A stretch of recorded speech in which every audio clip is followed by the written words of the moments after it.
आज की वीडियो में हम बात करेंगे लिमरेंस पर।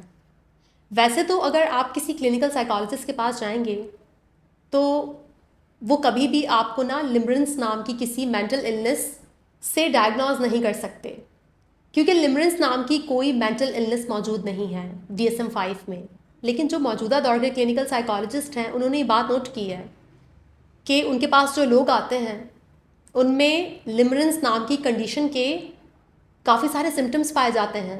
लिमरेंस लफ्ज़ का पहली बार इस्तेमाल किया था डॉरथी टैनफ ने अपनी किताब लव एंड लिमरेंस में, और उन्होंने उस किताब में लिमरेंस के कुछ सिम्टम्स यानी कि अलामात बयान किए थे।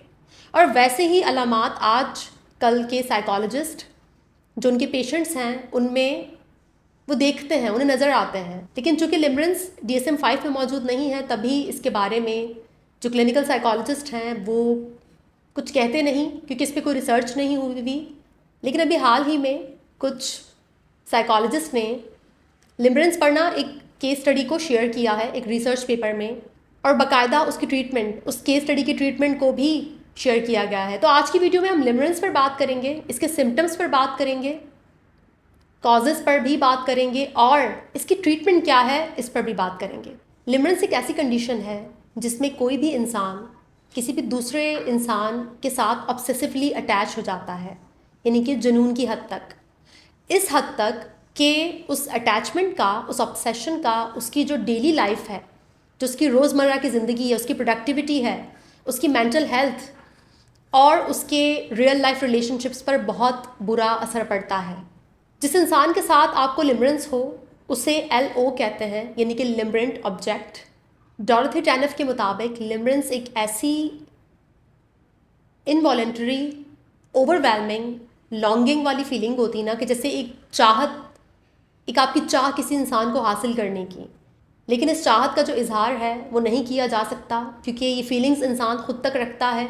मोहब्बत होती है एक ऐसी मोहब्बत जिसमें कोई अदला बदली नहीं है, एक तरफा मोहब्बत, एक तरफा फीलिंग्स, एक तरफा ऑब्सेशन होता है आपको उस इंसान से। वो इंसान आपके दिमाग से हटता नहीं, आप मुसलसल उसके बारे में सोचते रहते हैं, इंट्रूसिव थॉट्स होती हैं उस इंसान की, जैसे ना एक फ़िल्म आपके दिमाग में सारा दिन चलती रहती है। और इसी रूमिनेशन की वजह से, उस इंसान के मुतालिक इंट्रूसिव थॉट्स आने की वजह से लिमरेंस को काफ़ी हद तक OCD यानी कि ऑब्सेसिव कंपल्सिव डिसऑर्डर के साथ भी जोड़ा गया है इस रिसर्च पेपर में, कि ओवरलैपिंग हो रही है सिम्टम्स की। लिमरेंस की और OCD के जो सिम्टम्स हैं, उनकी जो अलामात है ना, उसकी आपस में ओवरलैपिंग है। अब यहाँ पर फ़र्क ये है OCD में और लिमरेंस में कि जिनको OCD होता है ना, वो लोग अनसर्टेनिटी से भागते हैं। उन्हें एंजाइटी होती है कि जैसे उनके साथ कुछ बुरा हो जाएगा, उनको कोई नुकसान पहुंचा देगा, या कुछ भी, जो भी किसी इंसान का फियर हो सकता है, उसकी एंजाइटी हो सकती है। तो OCD में ना अनसर्टेनिटी से भागते हैं पेशेंट्स, और वो कुछ रिचुअल्स करते हैं। जैसे कुछ लोग बार बार हाथ धोते हैं, कुछ जो है वो किसी भी किस्म की हैबिट में इन्वॉल्व हो जाते हैं, बार बार किसी चीज़ को साफ़ करना, हर चीज़ को ऑर्गेनाइज्ड करना, या कोई भी कंपल्शन हो सकती है किसी इंसान की, कोई भी आदत हो सकती है। लेकिन लिमरेंस में ऐसा नहीं होता। लिमरेंस में सारा जो मज़ा है, जो ड्राइविंग फोर्स है ना, वो अनसर्टेनिटी है। आपको कुछ नहीं पता सामने वाला आपके बारे में क्या सोचता है, क्या वो आपके लिए वो फीलिंग्स रखता है कि नहीं रखता। यही अनसर्टेनिटी आपके अंदर जो लिमरेंस है ना, उसको और भी ज़्यादा हवा देती है। जितनी ज़्यादा अनसर्टेनिटी होगी, यानी कि आपको नहीं पता होगा कि वो इंसान आपके बारे में क्या सोचता है, वो आपके लिए कैसी फीलिंग्स रखता है, वो आपकी किसी बात पर क्या रिस्पॉन्स देगा, उतना ही ज़्यादा आपके अंदर डिज़ायर होती है रेसिप्रोकेशन की। आपकी जो लिमरेंस है वो उतनी ही ज़्यादा स्ट्रांग होती है। लिमरेंस में एक सबसे बड़ा प्रॉब्लम जो होता है ना, वो होता है रूमिनेशन का। रूमिनेशन मतलब मुसलसल किसी भी इंसान के बारे में सोचे जाना, और ये रूमिनेशन ज़्यादातर आपके कंट्रोल में नहीं होती। आप चाहे भी तो उस इंसान को अपने दिमाग से नहीं निकाल सकते। तो यहाँ पर उस इंसान के बारे में इंट्रूसिव थॉट्स होने के साथ, रूमिनेशन होने के साथ, कुछ रिचुअल्स भी होते हैं। रिचुअल्स मतलब जाहिर सी बात है आप सोच तो रहे हो उसके बारे में, लेकिन अक्सर लोग ना तस्वीरें भी देखते हैं अपने LO की। LO मतलब लिमरेंट ऑब्जेक्ट की पिक्चर्स देखना, सोशल मीडिया पर जाकर उसको स्टॉक करना, जहाँ वो रहता है या रहती है उसके पास से गुजर कर जाना। अगर क्लास में आपकी कोई लड़का है और आपको उससे लिमरेंस है, तो बहुत मुमकिन है कि आप उसके चेयर के साथ वाली चेयर में बैठो। मिसाल के तौर पर किसी लड़की को अगर लिमरेंस है किसी लड़के से, ठीक है, और वो यूनिवर्सिटी फेलो है, उसका क्लास फेलो है, और वो उसको नहीं बोल सकती जाकर, क्योंकि लिमरेंस में सारा गेम ही आप तक ही है ना, सब कुछ। आप रेसिप्रोकेशन तो चाहते ही नहीं हो ना, अदला बदली तो है ही नहीं, सारा खेल तो दिमाग में चल रहा है ना आपके। तो ये लड़की क्या करेगी? बहुत मुमकिन है कि ये लड़की उस लड़के के साथ वाली चेयर पे बैठ जाए, या जो क्लास उसको नहीं भी लेनी, जो उसकी नहीं है, जो कोर्स उसका नहीं है, फिर भी वो जाकर सिर्फ उस लड़के को देखने के लिए, उसकी प्रेजेंस को हासिल करने के लिए या फील करने के लिए वो जाकर उस क्लास को अटेंड करेगी। छुप के यक तरफा मोहब्बत, छुप छुप के देखना, अपने ही दिमाग में कोई कहानी गढ़ लेना, उस लड़के के किसी भी एक्शन को पकड़ कर ये समझना कि शायद ये सोच रहा है मेरे बारे में, और वो कोई छोटा सा एक्शन है, छोटा सा एक्ट उसका। फ़र्ज़ करें आपसे पेन गिरा, उसने आपको पेन उठाकर दे दिया। अब आप घर जाकर सारा दिन ये सोच रही हैं कि उसने मुझे पेन कैसे उठा कर दिया, क्यों उठा कर दिया, वो क्या सोच रहा था मेरे बारे में, वो क्या फील कर रहा था मेरे बारे में। अब सारा दिन आपके दिमाग में वो एक सीन दौड़ेगा, वो एक सीन चलता रहेगा। यही लिमरेंस है। हालांकि उस लड़के को पता भी नहीं है, वो तो बस एक कर्टेसी की वजह से कि गिरा तो उसने उठाकर दे दिया आपको पेन, लेकिन आपके दिमाग में पूरी एक फिल्म चल रही है। जो लोग लिमरेंस में होते हैं उनका जो लिमरेंट ऑब्जेक्ट होता है ना, LO, उसकी थोड़ी सी अफेक्शन या थोड़ी सी तवज्जो, अटेंशन, अप्रूवल उस इंसान को ना यूफोरिया, एक्सटेसी में ले जाती है। खुशी की इंतहा नहीं रहती जब थोड़ा सा कोई अप्रूवल या साइन आपको आपके LO से मिलता है कि जैसे वो आप पे इंटरेस्टेड है।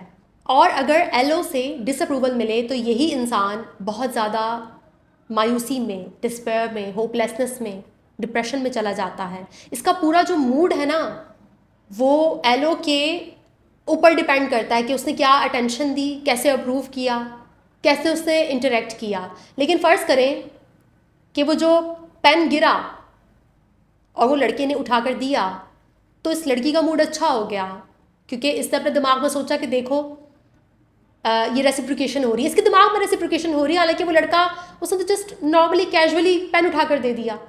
लेकिन फ़र्ज़ करें कि उस लड़के ने पेन नहीं उठाया और वो साइड में से गुजर गया, तो अब इस लड़की का मूड ख़राब हो जाएगा। ये बहुत मायूस फील करेगी, इसको गिल्ट और शेम आएगा, इसको खुद पर गुस्सा आएगा, अपनी सेल्फ इस्टीम पर सवाल उठाएगी, ये अपनी सेल्फ वर्थ पर सवाल उठाएगी कि क्यों नहीं किया इसने ऐसा। हालांकि यहाँ पर LO के दिमाग में, यानी कि लिमरेंट ऑब्जेक्ट के दिमाग में ऐसा कुछ भी नहीं है, वो तो नॉर्मली बस अपना काम कर रहा है। सारा गेम इस लड़की के दिमाग में चल रहा है जो लिमरेंस में है।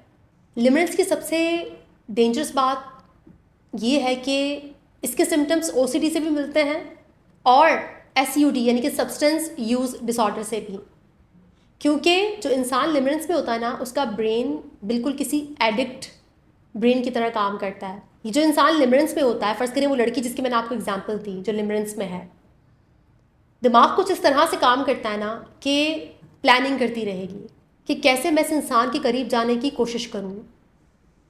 बहुत तरीके, रास्ते ढूंढेगा इसका दिमाग कि लड़का कहाँ कहाँ जाता है, वहाँ वहाँ मैं भी जाऊँगी, बस मैं इसकी प्रेजेंस में होनी चाहिए। मिसाल के तौर पर एक मर्तबा एक खातून आई थी मेरे पास सेशन में, और ये केस मैं उनकी परमिशन से ही शेयर कर रही हूँ।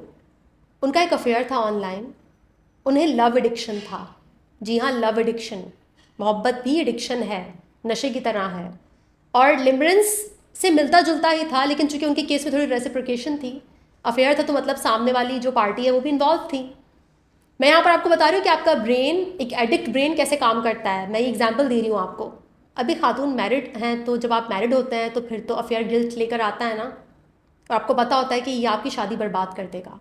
तो वो मेरे पास आई इसलिए थी कि उन्हें डर लग रहा था कि वो जो दूसरा वाला स्टेज है वो उसे भी क्रॉस कर जाएंगी, तीसरे लेवल पर चली जाएंगी। तो जब मैंने उनकी स्टोरी सुनी, 2-3 सेशन हुए, तो मैंने उनसे कहा कि आप फैसला कर चुकी हैं। कहती क्या फ़ैसला कर चुकी हूँ? मैंने कहा आपका दिमाग पूरी प्लानिंग कर चुका है, आपका जो माइंड है, आपका जो ब्रेन है, वो पूरी प्लानिंग कर चुका है कि आप अगला स्टेप क्या लेने वाली हैं, कैसे लेने वाली हैं, कहाँ जाने वाली हैं, क्या करने वाली हैं, सब कुछ डिसाइड कर चुकी हैं आप। क्योंकि आपका ब्रेन, जाहिर सी बात है, एडिक्ट है ना, लव एडिक्शन है। क्योंकि वो मान नहीं रही थी, वो कह रही थी कि नहीं ऐसा कुछ भी नहीं है, मैं तो बस निकलना चाहती हूँ उससे। तो मैं उन्हें उनका शेडो दिखा रही थी कि एक एडिक्ट ब्रेन पूरी प्लानिंग कर चुका है जैसे कोई इंसान होता है ना, उसको नशा चाहिए होता है, उसका नशा होता है, तो वो ना बड़े उसका ब्रेन बहुत तरीके निकालता है, ऐसा नहीं ऐसे कर लेंगे, वैसा नहीं वैसे कर लेंगे, यहाँ पर ऐसा कर देंगे, ये छुपा लेंगे, बहुत तरीके होते हैं। ब्रेन आपका बहुत साथ देता है ना, क्योंकि वो एडिक्ट ब्रेन है, वो नशे में है वो ब्रेन, उसको नशा चाहिए। तो मैंने उनसे कहा कि आप एक्सेप्ट कीजिए कि आप पूरी प्लानिंग कर चुकी हैं। जब तक आप एक्सेप्ट नहीं करेंगे कि आपको एडिक्शन है और आप सोच चुकी हैं कि आपने क्या करना है आगे जाकर, तो फिर आप जो आप करने वाली हैं ना उसको रोक नहीं पाएंगी। तो खैर फिर वो एक लंबा शैडो वर्क उनके साथ मुझे करना पड़ा, क्योंकि वो एक्सेप्ट ही नहीं कर रही थी। उन्हें लगा कि नहीं, मैं तो बस वो मिलने मिलाने तक की बात रुकने वाली, उससे आगे तो जाने ही नहीं वाली, उससे आगे क्या होता है वो आप जानते हैं, मुझे एक्सप्लेन करने की ज़रूरत नहीं है। तो ये होता है एडिक्ट ब्रेन। इसी तरह से जो ब्रेन लिमरेंस में है ना, वो बहुत चोर तरीके ढूंढेगा, वो बहुत रास्ते ढूंढेगा किसकी अटेंशन हासिल करने के लिए, जो लिमरेंट ऑब्जेक्ट है उसकी अटेंशन, उसकी प्रेजेंस में रहने के लिए। ये लड़की अपनी सारी क्लासेस बंक करके इस लड़के की प्रेजेंस में बैठने के लिए कुछ भी करेगी, सारा दिन इसकी फ़ोटोज़ देखती रहेगी, सोशल मीडिया पर इसको स्टॉक करेगी, इसको लेकर अपने जहन में वो फैंटेसी, वो कहानियाँ इसने गढ़ी हुई होंगी कि आपकी सोच है, जिसकी वजह से इसकी पढ़ाई पर फ़र्क पड़ रहा होगा, इसकी हेल्थ पर। एक ख़याली रिश्ते में फंसी हुई है ये, और रियल लाइफ में जो रिलेशनशिप बना सकती है ये वो नहीं बना रही। तो लिमरेंस का सबसे बड़ा प्रॉब्लम ये होता है कि ये आपकी डेली लाइफ को ना मुतासर करता है, आपकी प्रोडक्टिविटी को, आपको स्टक कर देता है। तभी ये एक बहुत प्रॉब्लमेटिक सिचुएशन है। लेकिन यहाँ पर कहानी में छोटा सा ट्विस्ट और है। ज़रूरी नहीं है कि आपको किसी इंसान से अगर लिमरेंस है तो आप उसे हासिल करना चाहो या उसके साथ जिनसी ताल्लुक़ बनाना चाहो। कभी कभार लिमरेंस आपको आपके टीचर से हो सकता है, जो आपसे उम्र में बहुत बड़ा है या बड़ी है, किसी भी इंसान से हो सकता है, इवन सेम जेंडर के इंसान से भी हो सकता है, जो आपको अच्छा लगे, जिसको देखकर आप आइडियलाइज़ करें, आपको लगे कि ये परफेक्ट इंसान है, या फिर उससे आप एक कनेक्शन फील करें। ज़रूरी नहीं कि उसमें सेक्सुअल फीलिंग या सेक्सुअल अट्रैक्शन इन्वॉल्व हो। कभी कभार सिर्फ पसंद आ जाता है आपको कोई इंसान, आप उसे आइडियलाइज़ करने लगता है। मिसाल के तौर पर मेरे पास एक टीनेजर आई थी एक बार, एक क्लाइंट, और उनके एक प्रोफेसर थे जो कि 50+ थे, मतलब 60s में होंगे, उनके अब्बा की उम्र के थे, और वो उन्हें लेकर लिमरेंट थी। क्यों? क्योंकि वो एक फादरली लव, वो बहुत आइडियलाइज़ करती थी उन्हें, अपने उस टीचर को, कि यार ये बिल्कुल ना मेरे वालिद जैसे हैं, कोई सेक्सुअल अट्रैक्शन नहीं, कोई ऐसा कुछ नहीं, सिर्फ एज अ फादर फिगर। तो कभी कभार आपको लिमरेंस जो है ना वो सेम सेक्स के बंदे से भी हो सकता है, या ज़रूरी नहीं कि उसमें सेक्सुअल अट्रैक्शन हो। वो आपको ना कोई भी इंसान जो आपको अच्छा लग जाए, जिसके साथ आप कनेक्ट फील कर जाएं, या जिससे आपको अफेक्शन का एहसास हो, आपको उस इंसान के अंदर वो नज़र आए जो आपकी लाइफ में लैक कर रहा है, या जिसको आप पसंद करते हैं, आप बहुत आइडियलाइज़ करते हैं। तो लिमरेंस में सिर्फ सेक्सुअल अट्रैक्शन नहीं होती, प्यार, मोहब्बत, रोमांस नहीं होता, बल्कि कभी कभार जस्ट एक अफेक्शन, आप कह सकते हैं कि वार्मथ, एक किसी इंसान की प्रेजेंस आपको बहुत अच्छी लगे, तो ये भी अक्सर लिमरेंस में देखा गया है। अब सवाल ये पैदा होता है कि कौन से लोग लिमरेंस का शिकार होते हैं। वैसे तो कोई रिसर्च ऐसी मौजूद नहीं है जो हमें ये बताए कि वो लोग होते हैं जो ट्रॉमा से गुजरे हों, जिन्होंने कभी ज़िंदगी में अब्यूज़ देखा हो, लेकिन हमें रिसर्च यही बताती है कि वही लोग लिमरेंस का शिकार होते हैं जिनके कोर बिलीव्स में ये बात समा जाती है कि I am not as good as others. तो कौन होते हैं वो लोग जो कहते हैं कि मैं दूसरों के जैसा अच्छा नहीं हूँ, मुझे कोई पसंद नहीं करेगा, मैं बहुत वल्नरेबल हूँ, बहुत मुमकिन है मुझे रिजेक्शन मिले, बहुत मुमकिन है कि मेरे साथ कोई ताल्लुक़ ना बनाना चाहे। Low self esteem, low self confidence हो सकता है। कहाँ से आता है ये सब? जाहिर सी बात है आपके बचपन के एक्सपीरियंसेस से। लिमरेंस में वही लोग जाते हैं जिन्हें इमोशनली और फिज़िकली अनअवेलेबल लोग अच्छे लगते हों, क्योंकि ऐसे लोगों से रियल लाइफ में रिलेशनशिप्स हैंडल नहीं होते। अगर आपके वालिदैन निगलेक्ट करते थे आपको बचपन में, नज़रअंदाजी का सामना रहा है, emotional abuse, physical abuse, sexual abuse हो सकता है बचपन में, पॉवर्टी हो सकती है, कोई भी हादसा हो सकता है आपके साथ, तो उस हादसे की वजह से जो आपके कोर बिलीव्स हैं वो low self esteem, low self worth, इसकी बुनियाद पर बन जाते हैं। और चूँकि आपके सामने कोई हेल्दी रिलेशनशिप मॉडल तो होता नहीं है कि रियल लाइफ में अगर दो लोग साथ रहते हैं तो कैसे कम्युनिकेशन करते हैं, कैसे एक दूसरे के साथ इमोशनली कनेक्टेड होते हैं, कैसे एक दूसरे के साथ वक्त गुजारते हैं, कैसे एक दूसरे को समझते हैं। अब वो तो पता नहीं है कुछ, उसका तो कुछ आता पता है नहीं। तो ज़्यादातर इमोशनली और फिज़िकली अनअवेलेबल लोगों के साथ ना दिमाग में, जहन में एक ताल्लुक़ रखना आपको ज़्यादा बेहतर और कंफर्टेबल लगता है। कभी कभार तो कुछ लोग इतना ज़्यादा कंफर्टेबल हो जाते हैं अपनी सोचों के साथ कि वो किसी और से ताल्लुक़ बनाने के बारे में सोच ही नहीं सकते। वो अपने दिमाग में उस एक इंसान के साथ इस कदर लॉयल हो जाते हैं कि आपकी सोच है। और ये कितना तकलीफ़ दे है ना, मतलब आप खाली हैं बिल्कुल, आप बस दिमाग में ज़हनी तौर पर मोहब्बत किए जा रहे हैं, लेकिन रियल में आप एम्प्टी हैं, आप खाली हैं। ये बहुत पेनफुल सिचुएशन होती है। तो मुझे तो ऐसा लगता है कि CPTSD यानी कि कॉम्प्लेक्स चाइल्डहुड ट्रॉमा जो होता है ना, उसकी वजह से कोई बच्चा लिमरेंस में जा सकता है, क्योंकि जिनको ट्रॉमा होता है वो इमोशनली ना खुद अवेलेबल होता है और ना ही वो इमोशनली अवेलेबल लोगों के साथ रह सकते हैं। लॉन्ग डिस्टेंस रिलेशनशिप में रहते हैं ऐसे लोग, और rumination, fantasy, day dreaming, dissociation, इस किस्म की चीज़ों से काम लेते हैं। इन्हीं टूल्स के ज़रिए अपने रिलेशनशिप बनाते हैं, अपनी एक फैंटेसी वर्ल्ड बनाते हैं। लेकिन जब तक कोई रियल लाइफ रिलेशनशिप नहीं होगा तो आप हमेशा खाली ही रहेंगे, एम्प्टी रहेंगे। अब सवाल ये पैदा होता है कि ट्रीटमेंट क्या है इसकी, इलाज क्या है। सबसे पहले तो किसी साइकोथेरेपिस्ट के पास जाएं और उसे अपने सिम्टम्स बताएं। अगर साइकोथेरेपिस्ट नहीं समझता लिमरेंस को तो फिर जाहिर सी बात है, मुश्किल ही है कि वो इसका बेहतर तौर पर इलाज कर पाए। लेकिन आप उसे रिक्वेस्ट कर सकते हैं कि जो भी लिटरेचर मौजूद है लिमरेंस पर, जितना भी रिसर्च हुआ है वो उसे एक बार पढ़े ज़रूर, क्योंकि आप तो गुजर रहे हो ना लिमरेंस से। और काफ़ी हद तक OCD की तरह होता है, SUD की तरह भी होता है, सब्सटेंस अब्यूज़ की तरह भी होता है लिमरेंस। तो आपको साइकोलॉजिस्ट को वो सब बताना होगा जो आपके साथ हो रहा है, कि कैसे आप उसके बारे में रूमिनेट करते हो, कैसे आपको उसके बारे में इंट्रूसिव थॉट्स आती हैं, आप उसके बारे में सारा दिन सोचते रहते हो, क्या रिचुअल्स करते हो आप, क्या आप उसकी पिक्चर्स देखते रहते हो, उसे सोशल मीडिया पर स्टॉक करते हो, उसके साथ फैंटेसी में, इमेजिनेशन में कॉन्वर्जेशन करते हो, क्या करते हो, वो सब कुछ आपको बताना होगा अपने साइकोलॉजिस्ट को। टॉक थेरेपी बहुत इंपॉर्टेंट है। जो भी आपके सिम्टम्स हैं, जो भी आपके साथ चल रहा है, जब आप उसके बारे में बात करते हैं तो आपको अपनी ही बात के बारे में सोचने का मौका मिलता है और आपके सिम्टम्स भी रिड्यूस होते हैं। तो पूरा जब आपका असेसमेंट करेंगी आपकी साइकोलॉजिस्ट, जब वो समझेंगे आपकी सिचुएशन को, तो उसके बाद फिर वो आपको ट्रीटमेंट रेकमेंड करेंगी। लेकिन फ़र्ज़ करें कि आप जाना ही नहीं चाहते साइकोलॉजिस्ट के पास, तो आप क्या करेंगे? तो पहले तो आपको पता चलना चाहिए ना कि आपको लिमरेंस है। आपने जो भी लिटरेचर मौजूद है इंटरनेट पर सारा पढ़ लिया, वीडियोस वगैरह भी देख ली, आपको समझ आ गई कि आपको लिमरेंस है, कि आप फिज़िकली और इमोशनली अनअवेलेबल लोगों की जानिब अट्रैक्शन फील करते हैं और आपसे रियल लाइफ में रिलेशनशिप्स नहीं बनाए जाते और आपको ऑब्सेशन है उस इंसान से मुंसलिक, आपको इंट्रूसिव थॉट्स आती हैं। तो आपने नोट करना है कि आप दिन में कितना टाइम उस इंसान के बारे में सोचते हो, या कितना टाइम आप उसकी पिक्चर्स देखते हो, आप उसे स्टॉक करते हो। ये पूरा आपने अपना रिकॉर्ड, पूरा आपने ट्रैक करना है कि आप क्या करते हो, रिचुअल्स क्या हैं आपके, कितना टाइम आप उसके बारे में सोचते हो, कितना टाइम आप ज़ाया करते हो अपनी फैंटेसी और डे ड्रीमिंग में। अब यहाँ पर जो टेक्निक इस्तेमाल होगी उसे कहते हैं एक्सपोजर रिस्पॉन्स प्रिवेंशन।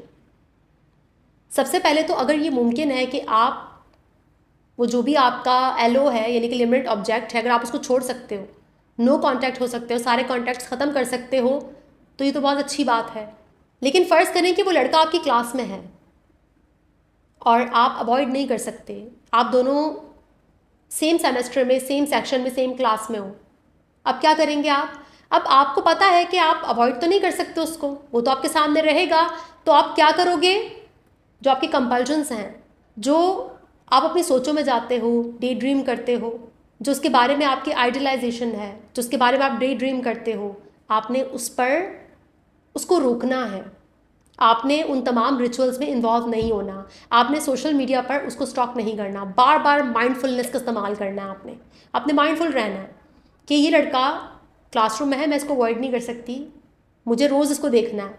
लेकिन जैसे ही मेरा दिमाग लिमरेंस में जाएगा, वो जो रिचुअल्स मैं करती हूँ, डे ड्रीमिंग करती हूँ, मैं डिसोसिएट हो जाती हूँ, मैं फैंटेसाइज करती हूँ, या फिर मैं उसको स्टॉक करती हूँ, या फिर मैं छोटी छोटी उसकी चीज़ें नोट करती हूँ, मैं वो नहीं करूँगी।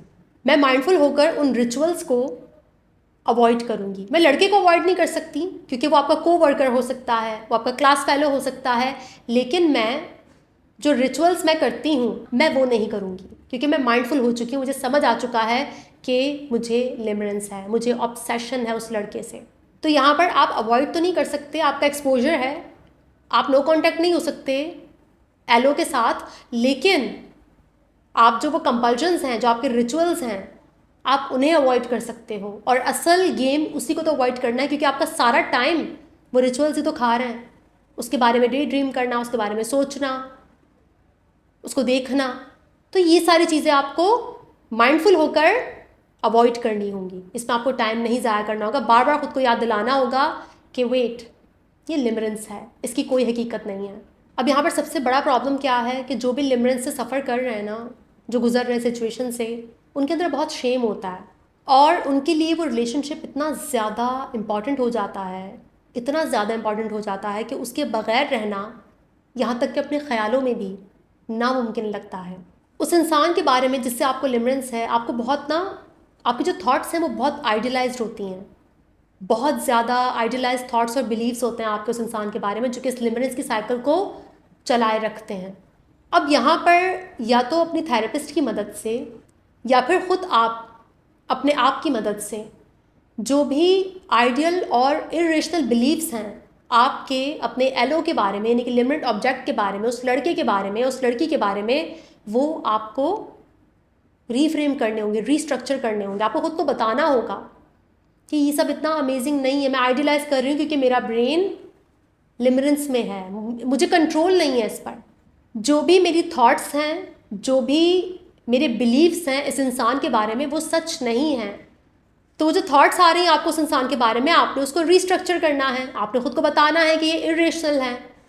कोई इंसान इतना ज़्यादा आइडियल नहीं हो सकता और आपने खुद को बताना है कि मेरे लिए सिर्फ वो मोमेंट्स सब कुछ नहीं है जब वो मेरे पास से गुजरता है, जब वो क्लास में मौजूद है, या जब वो मेरे करीब आकर बैठ गया।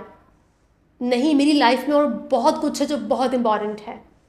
मेरी लाइफ में और बहुत से ऐसे मोमेंट्स हैं कि जिसमें जब वो नहीं होता तो भी बहुत कुछ अच्छा होता है। मेरे पास और भी बहुत कुछ करने को है, मैं इस ट्रैप से बाहर निकल सकती हूँ। आपको उन तमाम थॉट्स को रीस्ट्रक्चर करना होगा जो आपके जहन में एलो के लिए आती हैं, जो भी आइडियल थॉट्स और बिलीव्स हैं, उन सबको फ्लिप करें, क्वेश्चन करें, बोले यार ऐसा नहीं है, मेरी लाइफ में सिर्फ वही सब कुछ नहीं है, वो तो महज एक ख्याल है। तो इसे हम कहते हैं CBT, कॉग्निटिव बिहेवियरल थेरेपी ही एक किस्म की होती है ये। अब यहाँ पर चौथा और आखिरी स्टेप है बिहेवियरल एक्टिवेशन का। हाँ, ये वाला स्टेप के बगैर आप साइकिल तोड़ ही नहीं सकते। साइकिल तोड़ने के लिए बिहेवियर्स का चेंज होना बहुत ज़रूरी है।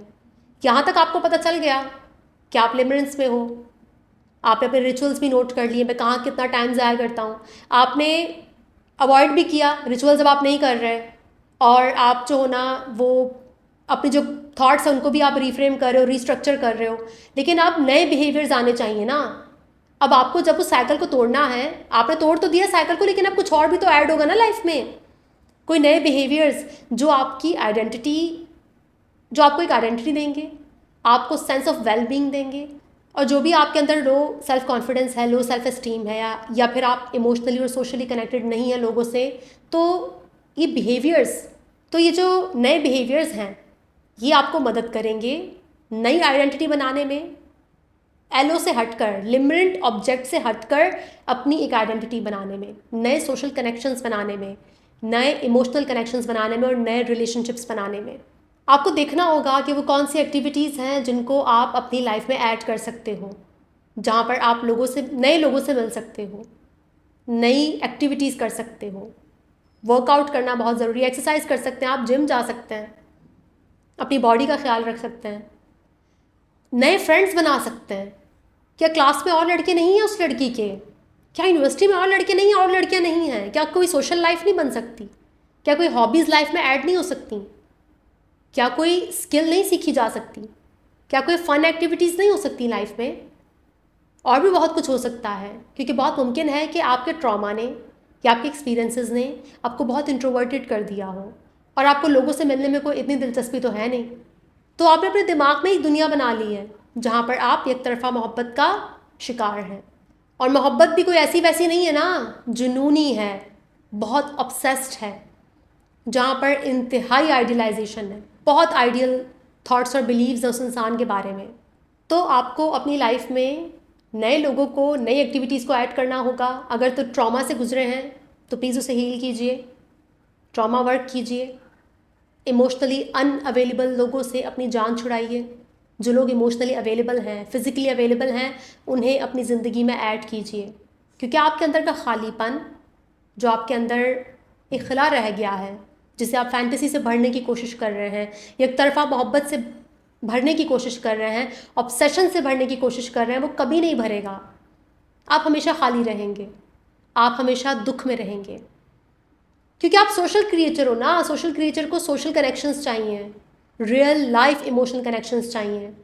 मोबाइल फ़ोन पर अफेयर, सोशल मीडिया पर अफेयर, ऑनलाइन अफेयर, दूर से देखना, ख्यालों में रहना, फैंटेसी में रहना, ये आपको खाली रखेगा और आपकी प्रोडक्टिविटी भी मुतासर होगी। वक्त के साथ साथ आप एग्जॉस्ट हो जाएंगे, आपको खुद फील होगा कि ये मैं क्या कर रहा हूँ, ये हो क्या रहा है मेरे साथ। आपकी एंजाइटी बढ़ सकती है, आपको मूड स्विंग्स हो सकते हैं, आप डिप्रेशन में जा सकते हैं, और भी बहुत कुछ हो सकता है। और भी डिफरेंट मेंटल इलनेसेस या डिसऑर्डर्स का शिकार हो सकते हैं आप। एडिक्शन सिर्फ सब्सटेंस की नहीं होती, अल्कोहल की नहीं होती, पॉर्न की नहीं होती। एडिक्शन सबसे ख़तरनाक जो होती है ना, वो लव एडिक्शन होती है।